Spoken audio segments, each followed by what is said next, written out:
Welcome to Every Story Matters podcast. We have got the best storyteller in the world, Vishen Lakhiani. Hi, Vishen. Thank you, and it's so honored to be called the best storyteller. I don't think I deserve that title, but thank you for recognizing Thank it. you, man. So I always start with, what's your story? Well, we know your story, Yeah. but if you can give us in 30 seconds, what's your story? Okay, so my story is I grew up in Malaysia, and when I was young, I moved to Silicon Valley. Yeah. I studied computer engineering like all good Indian boys should to make their parents proud. Yes. But when I moved to Silicon Valley, the dot-com bubble burst. Yeah. So the economy was very bad. I couldn't get a job, and I borrowed some money from my father to start an IT company. Yeah. I lost all of the money. Oh, So I had to lie to my parents. I didn't have a place to stay. I was staying on the couch of a friend of mine who was Yeah. also from India. yeah. I crashed my car, couldn't afford to fix it. Oh. And in America, life can be very hard if you're not earning money. Yeah. So finally, I got a job. And it wasn't a job as a computer programmer. I got a job where I had to pick up the phone and call American lawyers and sell them software. Whoa. Now, American lawyers are the worst people to sell software to, especially if you don't have an American accent. The words I heard, I've Yeah. never been told to F off so many times in one day. Oh, man. And one day after, I think the 13th lawyer told me to F off in creative ways with chairs and brooms and all sorts of things, I fell into a depression. Oh, man. So I got online. Google was a very new search engine Yeah. then, and I searched for help. Why does my life suck so badly? Oh, God. And I discovered philosophy, a form of meditation called Yeah. Silva method. Yeah. Now, I grew up in a Hindu family, Yeah. so when I was young, I remember my grandmother would make me pray and meditate. And I Sure. thought it was all nonsense. I never followed it.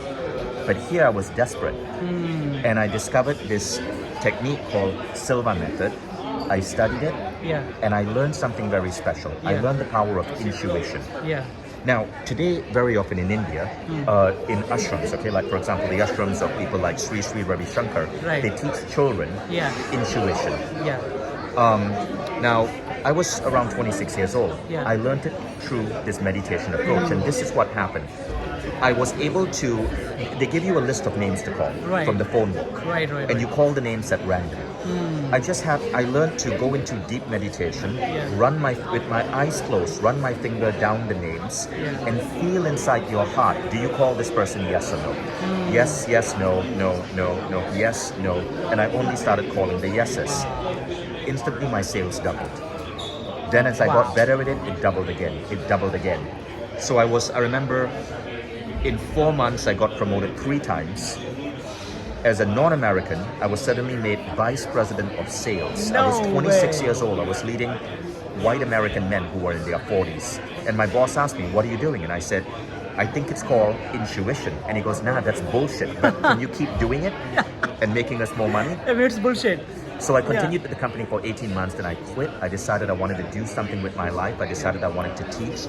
I felt that nothing I learned was as powerful as for me as learning this process of mind power. So I became a facilitator. I built Yeah. a website selling Yeah. meditation CDs. It expanded, Yeah. blew up, it became Mindvalley. Wow. And the rest is what brought me here today sitting next to you. Absolutely, absolutely. Why do you think Mindvalley is so successful? I think it's successful because it's not about me. It's not about just me teaching. Okay.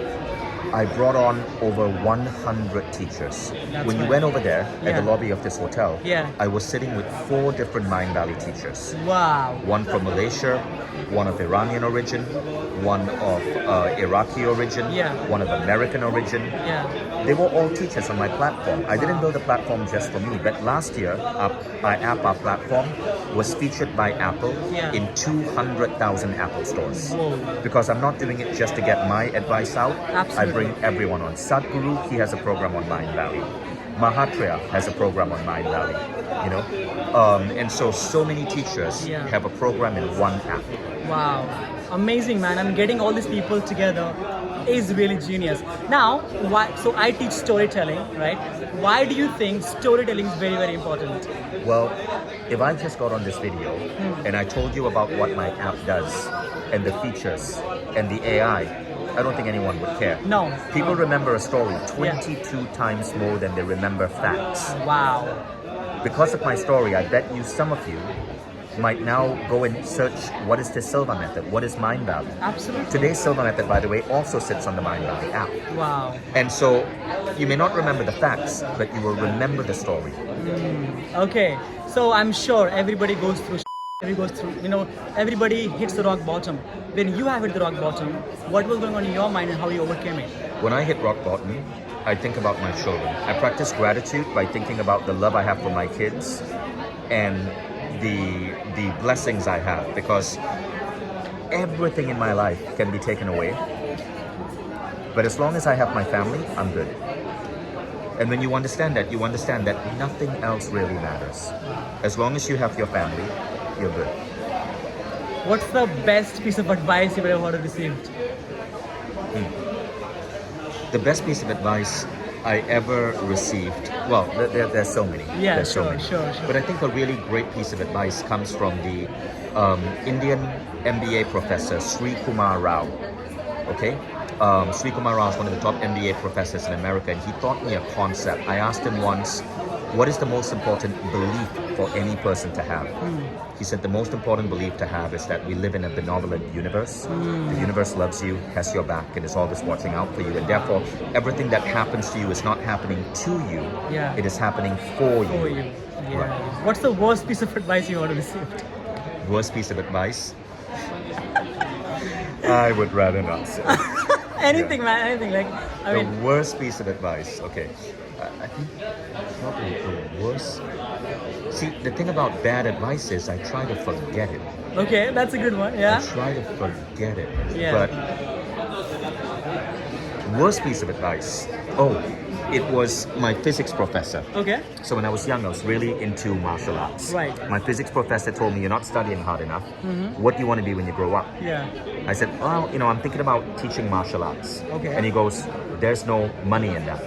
Now, I didn't end up making money teaching martial arts, but I made hundreds of millions of dollars teaching meditation. Yeah. Which goes to show that you can take something that's weird, that you are happy, that brings you joy, and turn it into a business. In my physics professor's mind, the only way to make money was an engineer. Yeah. That was the worst piece of advice. Amazing. Right now, bro, when I saw you, I kind of mustered the courage to go and say hi to you and ask for the video. Yeah, you came and pulled me away from all of my friends. It was very, very bold of you. Thank you, man. Thank you so much. What's the one last advice for the people who are not able to gather the courage and go and talk to people, especially for the people who are maybe influencers? What would you say to them? Oh, don't measure the number of yeses you get. Yes. Tell yourself, I'm going to go and get 99 rejections. Okay? Yeah. So let's say you're at a conference, all right? You're at the conference for 4 days. Right. You want to talk to as many people as many people whom you, not regular people, but like maybe speakers. Sure, yeah. Okay. So you understand what you can reasonably do in a given day. Let's say you can reasonably approach 10 people. Yeah. You tell yourself, today I want to get rejected by 10 people. Wow. You go and you don't stop till you get rejected by 10 people. You're going to work up that courage. Tomorrow you say, tomorrow's goal is to get rejected by 9 people. The day after that, your goal is to get rejected by 8 people. Pretty soon, Amazing. 1 in 5 people are going to be saying yes. You're getting rejected by 8, but 1 in 5 are going to say yes. And that Yes. 1 in 5 might be the ones who open a new door for you. By the way, the same strategy applies for dating. If you're afraid to approach a woman, Yeah. tell yourself, my job is to go and get 10 rejections. And when you get a rejection, yes, you got another rejection cleared. By the way, this is a way great sales mentors train sales interns. Wow. Your job is Preparing not to for make being the sale, rejected. it's to get the rejection, it's to get no's. How many no's did you get today? Today I got 10 no's. Amazing, good job. Tomorrow, your job is to get 9 no's. Wow.